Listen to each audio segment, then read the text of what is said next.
I've had this Mak180 for some time now, around 8 years.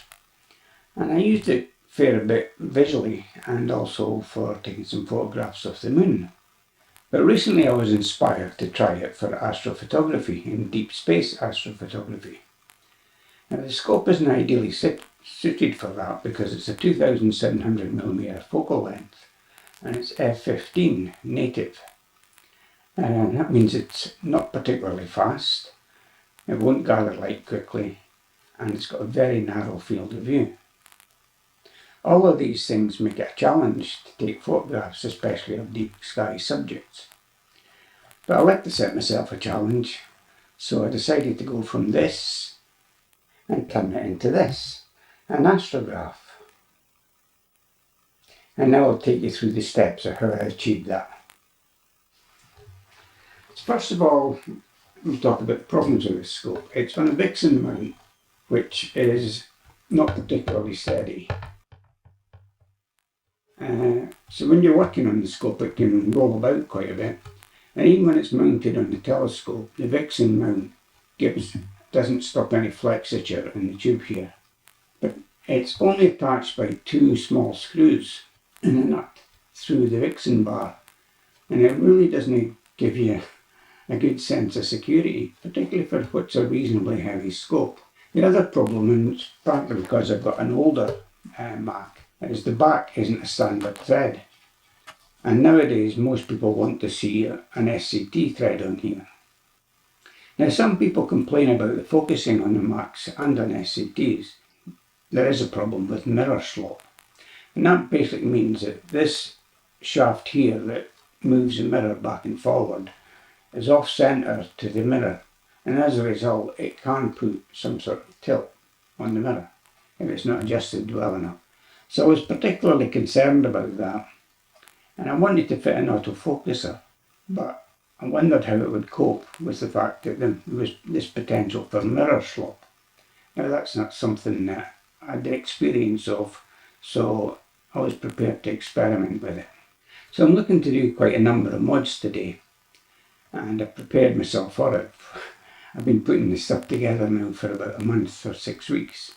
So first thing of all, we're going to remove this focus knob here. Now the focus knob itself isn't screwed on and doesn't have any screws fixing it to the shaft. It's just a friction fit, and it just pulls off. Now if you have trouble getting yours off, then you might have to warm that slightly with a hairdryer or something. And eventually you get it so it just pulls off. And that's it there. Next we'll take off the visual back that's standard.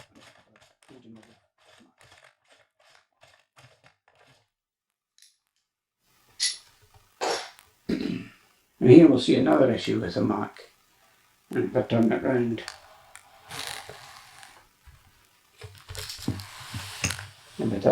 you'll see on the back of the Mak here that there's only a 31mm throat through the actual telescope itself.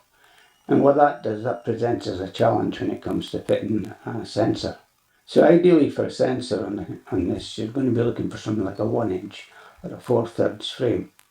So in ZWO terms, 533 or the 294 would be a good camera to pair it with. Anything bigger than that with an APS-C sensor, you're going to start seeing vignetting. I will talk about that more later when I come to fit the camera. So there's 3 main things we're going to achieve today, and they're fairly big steps. The first thing we're going to do is we're going to remove the Vixen bar, and we're going to fit rings and a Losmandy plate on this, which will give it a lot more stability. The second thing we're going to do is we're going to remove the mirror cell, and we're going to remove the front corrector plate, and we're going to flop the interior of the tube. Now the idea of doing that is we're going to increase the contrast on the scope. Already the Mak is considered to be fairly good for contrast, but we're going to improve on that again. And the third big thing we're going to achieve today, and this is something that you've probably not seen before, I'd certainly not seen it before, and I wanted to experiment, but it was fitting an autofocuser to the Mak180. Now there isn't a kit for that, but I'm going to show you how we can modify the existing SCT kit to fit the Mak. And I've got a surprise fourth change that I'm going to make in this, and we'll tell you that as we go along.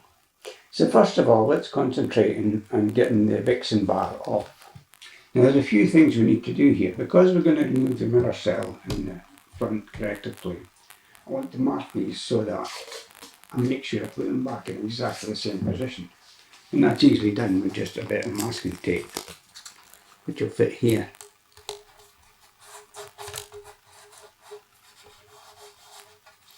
And then we'll just cut through that masking tape. Then we're going to remove the screws. Now when you're removing the screws, something you need to be very careful about is you don't touch any of the screws on the back face here. These are the collimation screws. Now you don't need to worry about this because the Mak holds its collimation remarkably well. I've had this stripped down a couple of times now to clean the optics internally and to get dust out of the tube. Because I've had it for 8 years and I've had a couple of issues with that over the years. So it's nothing particularly to be concerned about. I'll link to a video below here which shows you the actual Skywatcher site where they're talking about this telescope. And the guy there tells you how robust the mirrors and then the corrector plate is on this, and the type of materials and finish that's on them to make sure that they can be handled. So I'm sure you've heard all the scare stories about handling mirrors and stuff like that. And yes, you do have to be careful because you don't want to get greasy paw prints all over it. So just pay particular attention when you're doing this not to touch the mirror surfaces. And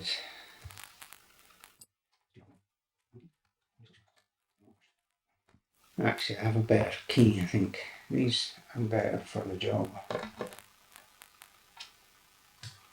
some glasses on, see what I'm doing.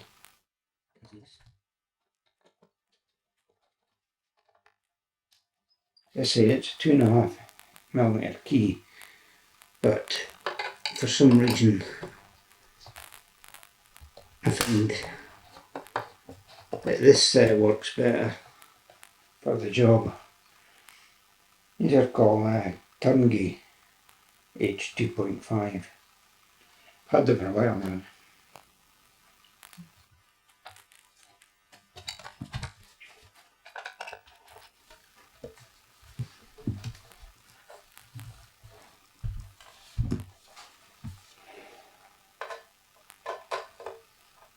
Stand at upper end, I want to remove these screws.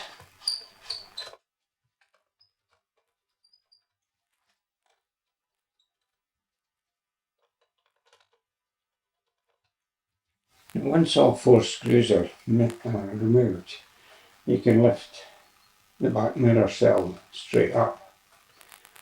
Now there's a long focus tube in the middle and you want to make sure you don't knock that against either side. So you need a straight lift up until that's clear. And you just wiggle it a little bit till it becomes clear, and now you can see the focus tube. So we'll take that mirror and we'll put it down carefully and cover it with a cloth. That's that one.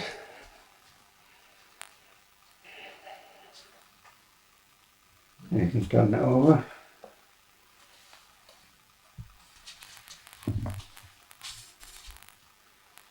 And take off the corrector plate.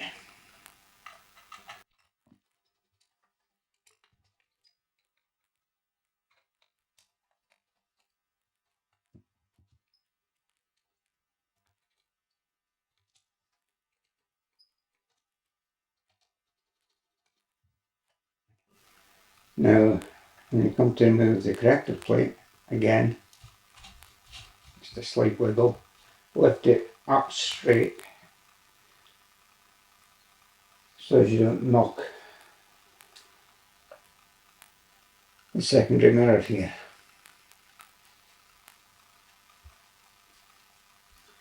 Again, we'll lay that down carefully. Obviously you have to be careful and not touch the mirrors, you don't want to get thumbprints on them, that type of thing.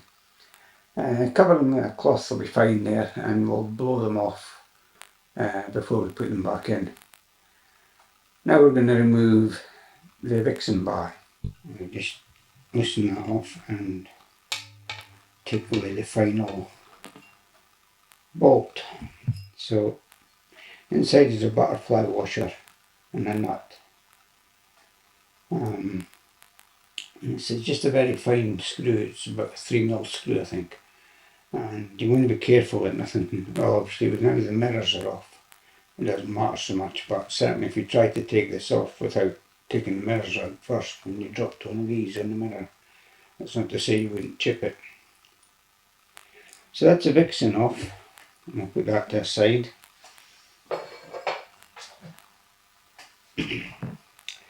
And we can get the rings out now. So again, drop this to the side. Now the rings are a difficult find. Basically, the size of the tube on the Mak180 is 216mm, and that's a particularly difficult size to find rings for. You can get them specially made, but these can cost quite a bit of money. So what I managed to acquire was a set of 230mm. I think they were 233 actually, seemed a bit of an odd size, but they were 230mm. So what I did was, I got some cork sheeting from a craft shop and I cut it into strips and I glued it on the interior here. And what that did was it brought the interior diameter down close enough to the tube so that I can clamp it here. And the cork does a very good job at supporting it and holding it. Here we are back with the tube again, and we'll just fit the rings to that.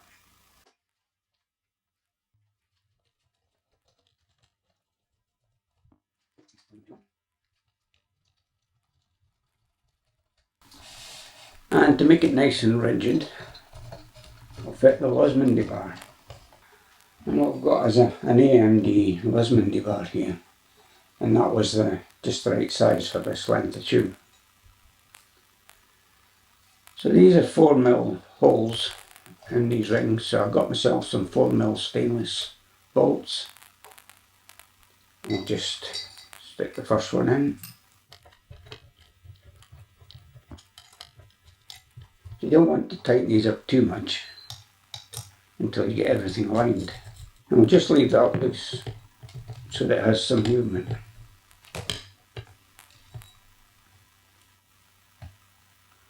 And we'll put the other bolt in the top.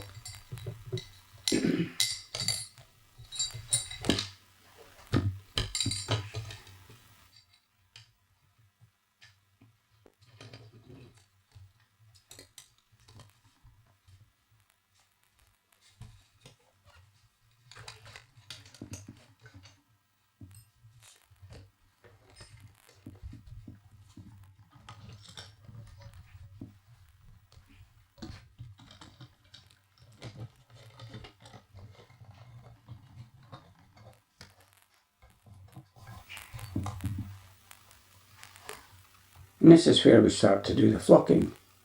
So the flocking material came from First Light Optics, and it's called Weller's foil.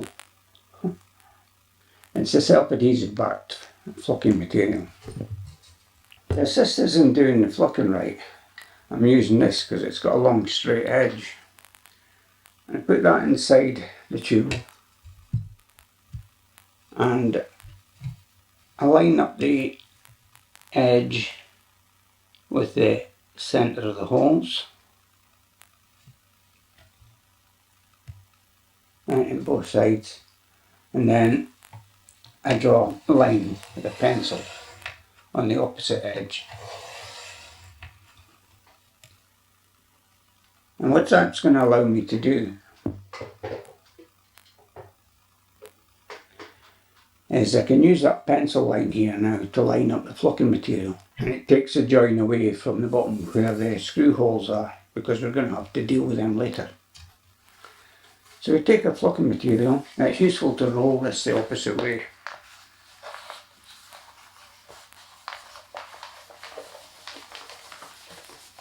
before you do it. It makes it a bit better, a bit easier to work with. And you peel back the first edge,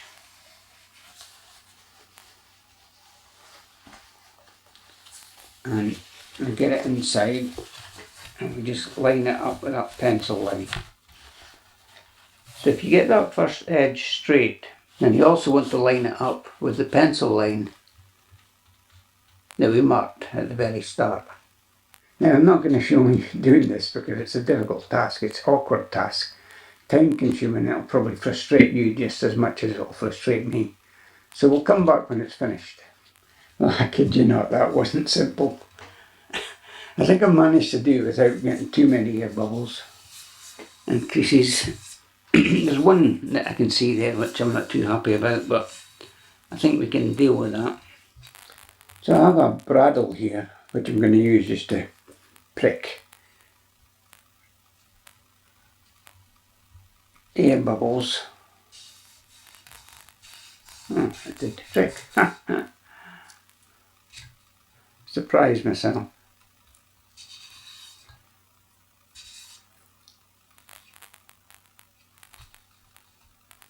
I could have peeled back this section and had another go, but it was proven quite a tiresome job. This is actually working well.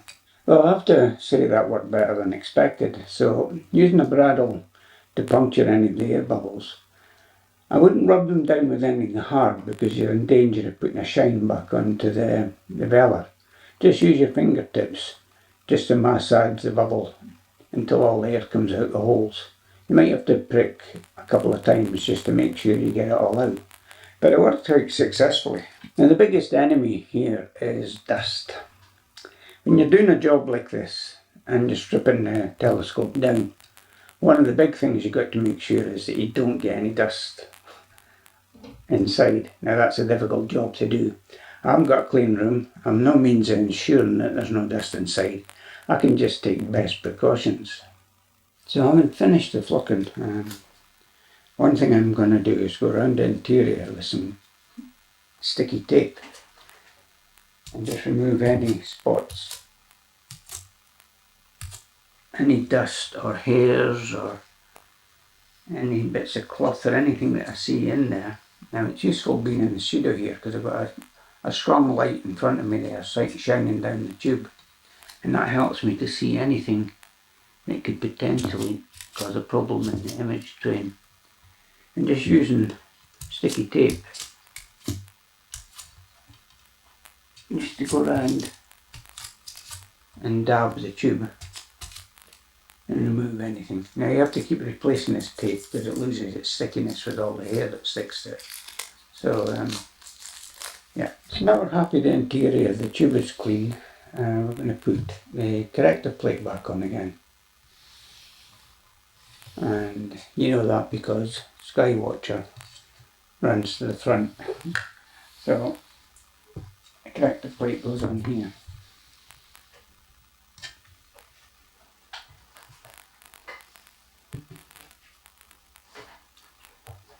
We have the corrector plate again.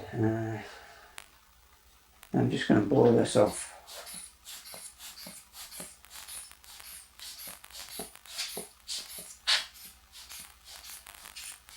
Actually, I'll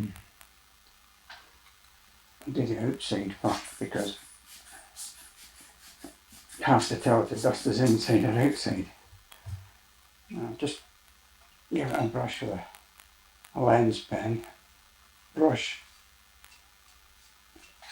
just to disturb any of the more stubborn bits, and then blow that off.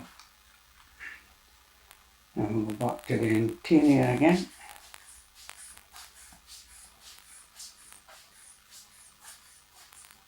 Right.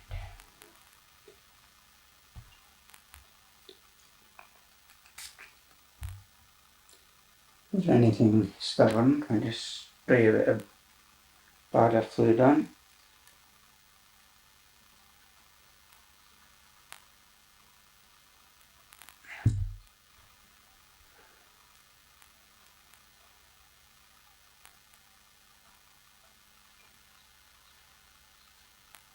Yeah, got that.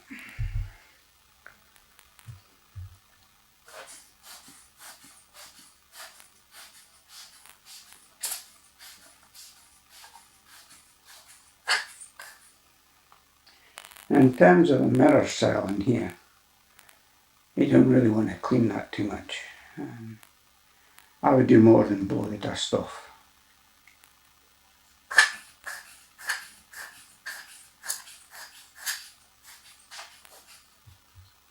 Okay, I think that's it. And I'll drop this on. Now, as long as you have the tape roughly lined up, that's close enough, because at the end of the day, it's the screw threads that are going to pull it into alignment. Now, I'm just going to sit that on its nose. Be careful here that the tube doesn't separate from the corrector plate. I'll sit it on its nose because that means the weight of the tube is pushing it up against the corrector plate, and that'll help keep it aligned. Screws in loosely. Leave them a few threads short of tightening. Put the screws in diametrically opposite. There's 4 in total on each end, so leave the screws just a couple of threads short of being tight until you've got them all 4 in and lined up. Once you have that, again, diametrically opposite, tighten those last couple of threads and then just give them a nip. Make sure it's not gone loose. So you don't have to tighten them too much, you're just wrist tight.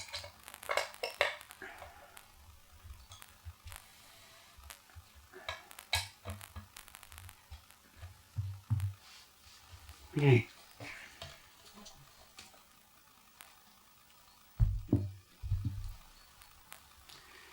Then we have the corrector plate on, and we're going to fit the mirror cell now. So we'll back up on its nose again, just so it's sitting nice and secure. And here are the mirror cell. So once again, any dust that's settled on it whilst it's been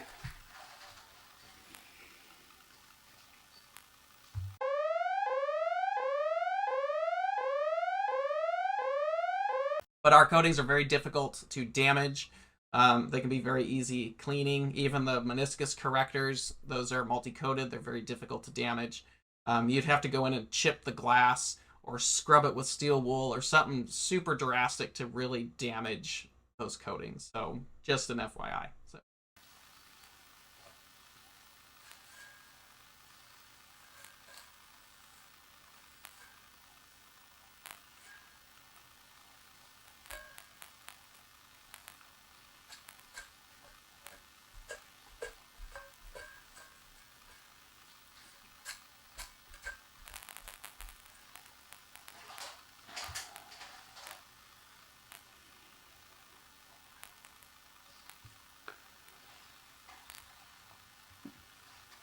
So just give it a final blow, holding it upside down.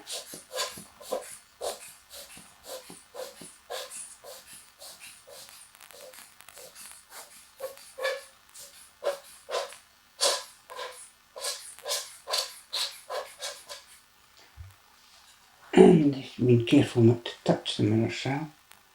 We'll just drop it down in there. Again, we'll use a tape to line it up, and then a final alignment based on where the screw threads are.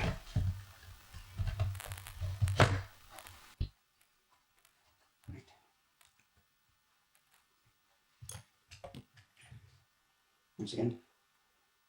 Put the screws in, but leave them just a couple of threads short of being tight.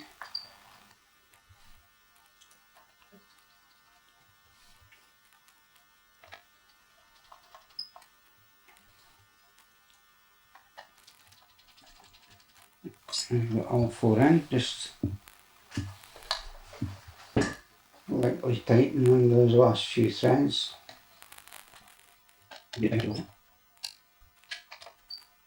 Just go around, give them a final tighten.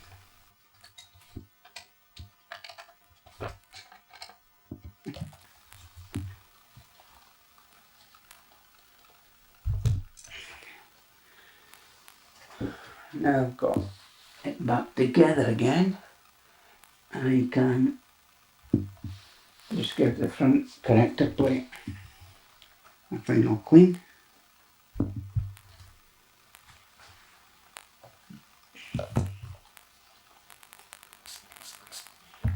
Give it a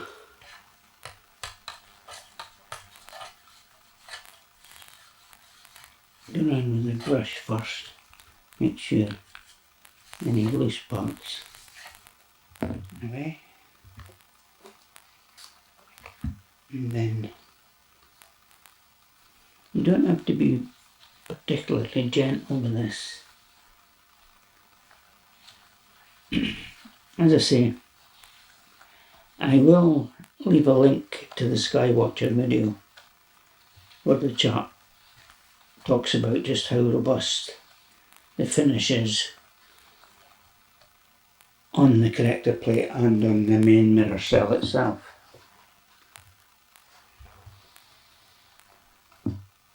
And a final wipe just to check that front mirror cell. Now, again, using the bright light source behind, I'm looking to see if there's any dust or hair or anything trapped in there, and it looks good to me. So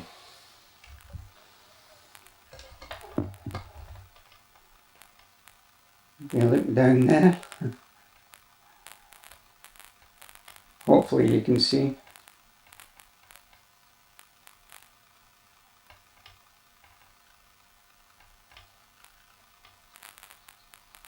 And that looks good to me.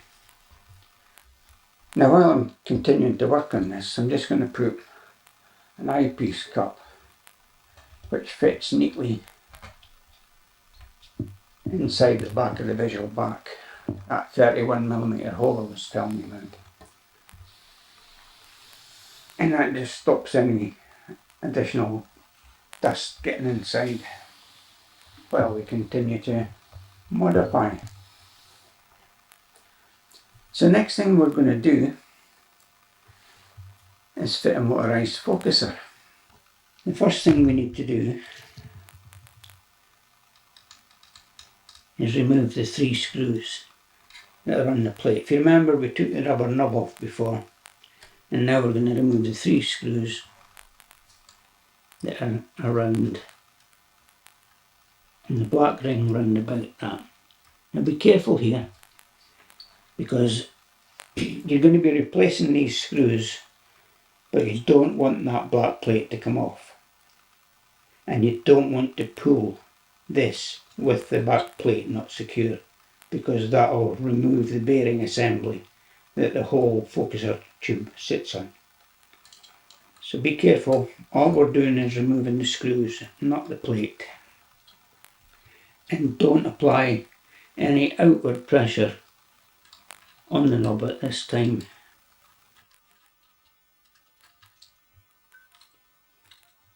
It doesn't matter if the plate does come away, because it is quite loose, right? But don't apply any pressure while that's happening.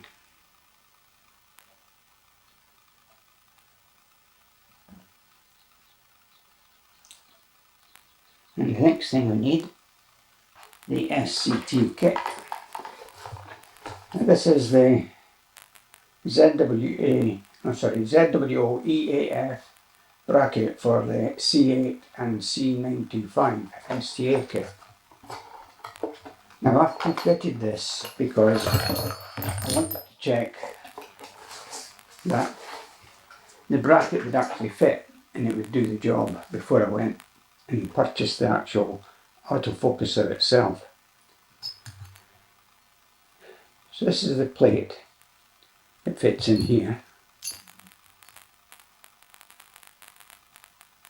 That black plate goes on first. And you'll see that there are two sets of 3 holes, and it's the inner set that will fit.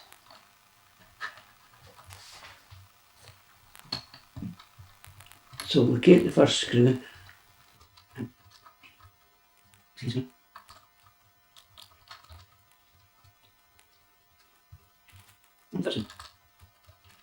Now be careful here.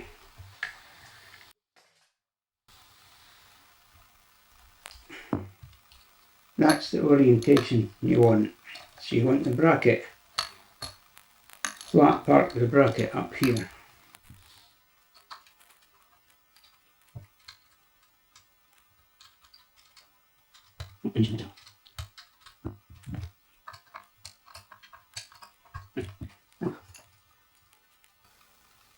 This is the bracket that acts as the spacer.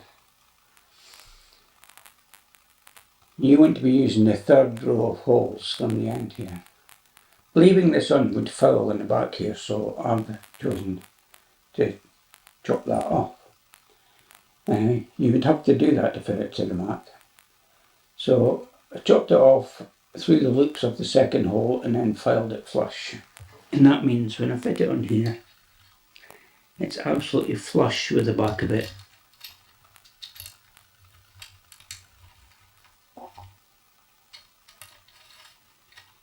And you just line it up with the back edge and with either end.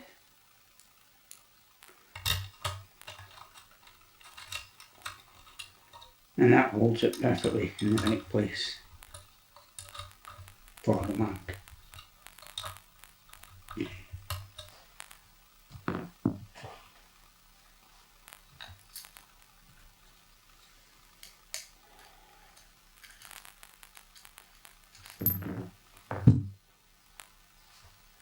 Now this is where we can talk about the coupler, because if you measure this shaft here, it's 13mm.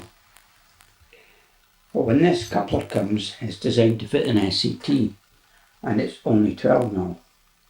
So what I did was I bought a reamer, adjustable reamer, which operates between 12 and 13mm. And then that let me progressively open up the interior here until that was a nice fit on the end here. So that's the other modification you need to do. So once that fits over the end here, you're ready to proceed. And you get your ZWO focuser, fit the front plate on. Just put the screws in loosely. So keep this whole assembly loose at the moment.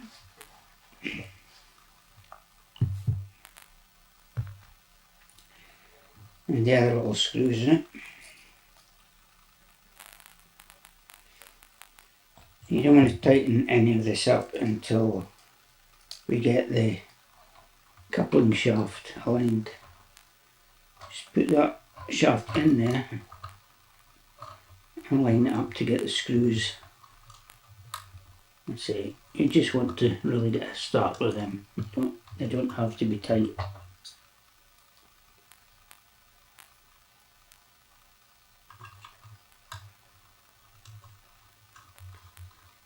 Right. And keep them loose. What to do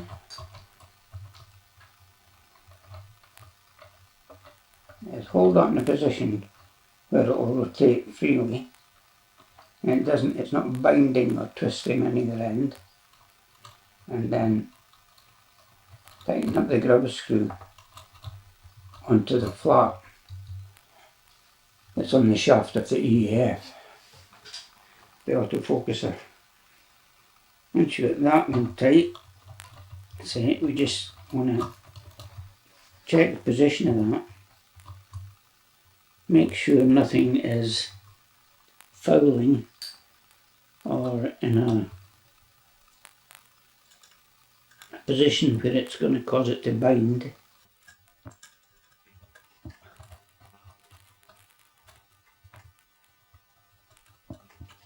And just tighten up the screw on the opposite side.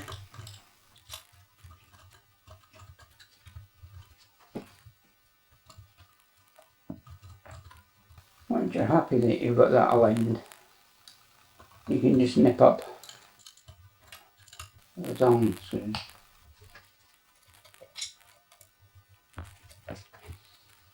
And that's the ZWO autofocuser fitted.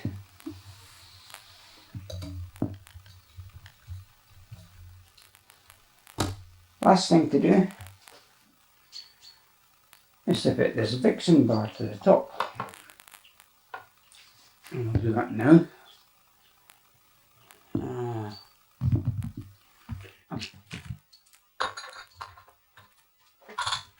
And this is where we left the screws loose on the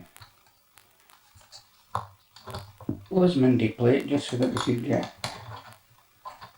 these screws in at this end. And once we're done, we'll get it so that when the top drops down, it lines up with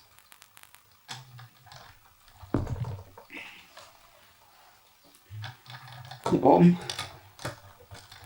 and I'll tighten that up.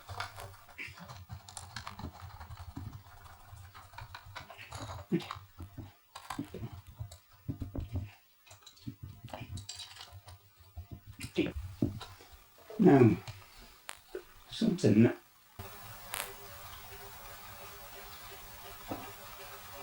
this is a lot more solid.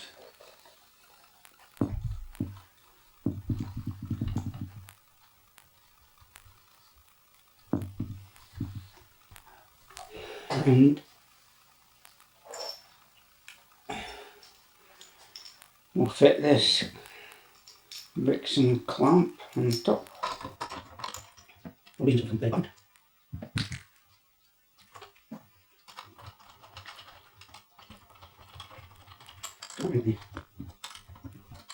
So remembering that the Mak is 2,700 millimeters focal length, it's going to be quite a challenge to guide that. So what I have got is the Skywatcher ASI533MC.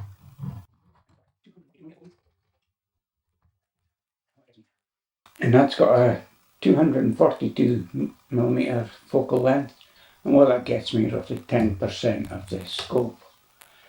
Particularly when I'm going to use a focal reducer on here.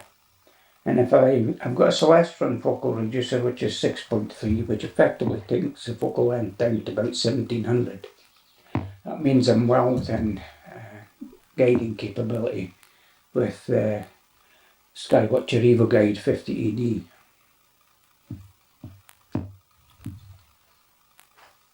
So we're almost there.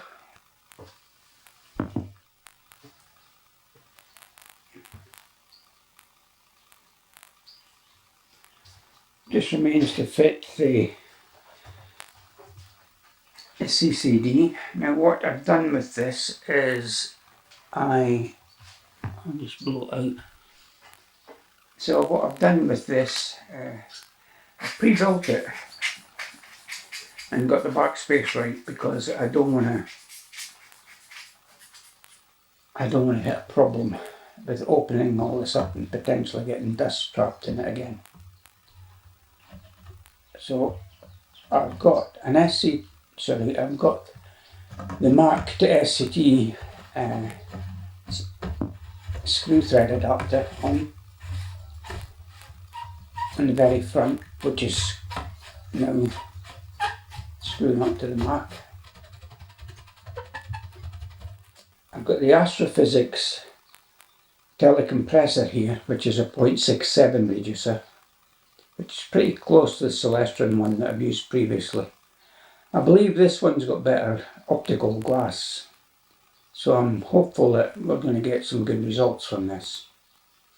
Not that I got bad results from the Celestron one, but I'm just always searching for something that's a bit better, so hopefully we'll certainly give it a try. I've always got the Celestron one to go back to if I need to. It's 6.7, so it's not too different. That 6.7 is highly dependent on the backspacing. On the Astrophysics website, it shows you that if your backspacing is longer, you can actually bring that down to 6. Well, they show in their graph that you can come down to about 0.55. I'm not going to do that. I explained before that I'm using the ASI533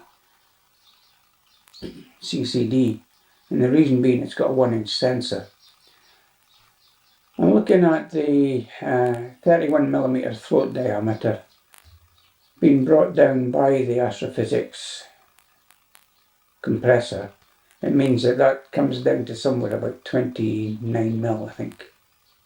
That means I could potentially get away with a 4/3 sensor, but I particularly like the 533, so we're going to use the 533.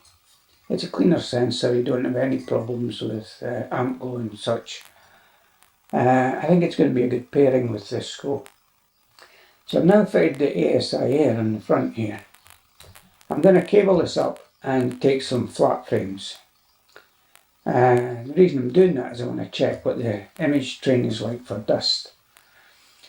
I have very little concerns over whether or not the collimation will be good, because I've had this telescope apart before, and providing you put it together again the way I described, you really won't have a problem with collimation.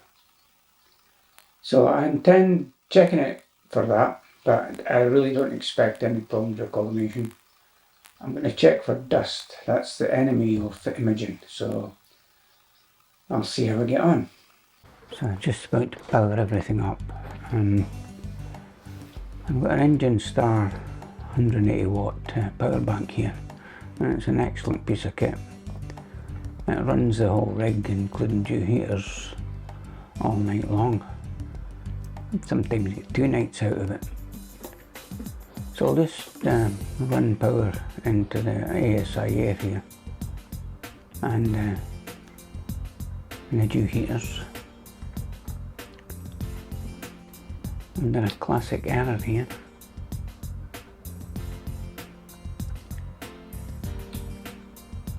See if you can guess what I've done.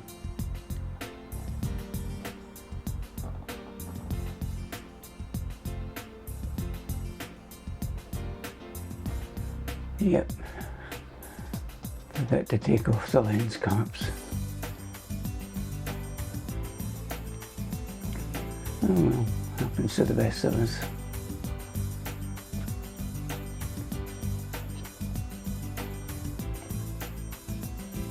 The dew band slipped down. Right, oh well, I'll leave this in just to let you see what happens to us all at some point. And let's get ready for some imaging.